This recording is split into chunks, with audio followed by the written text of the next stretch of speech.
I met a hobbit the other day. Actually, he turned out not to be a hobbit at all, but I wanted to grab your attention. And see, it worked.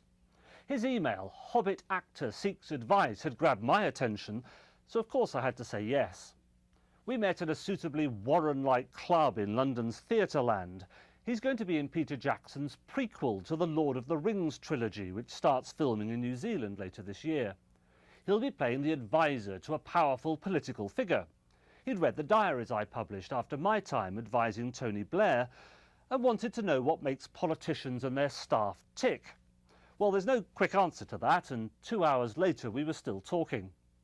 He was asking the kind of questions people in politics rarely ask themselves, but probably should. What drives them on? Is it just ego? Is power an addiction? What makes a good leader? Why do so many careers end in failure? How do you tell a Prime Minister that he's wrong? And he was especially interested in the personal side of it. He's an actor, after all. The public generally have a very low opinion of politicians, but, he asked, do genuinely good people choose it as a career? The truth is that they do, and more often than you think. They usually have to make compromises, balance the achievable against the ideal, settle for less than they'd like in order to make progress. And the higher you get, the more compromises there are.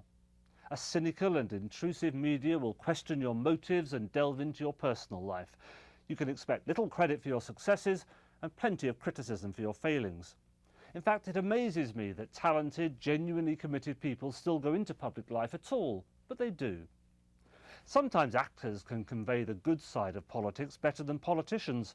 Just look at the West Wing, I said. In real life, there are few real heroes and not many villains, but there are a lot of people at least trying to do their best. It's probably the same the world over, I suggested, maybe even in Hobbitland. This is Lance Price for CBS News in London.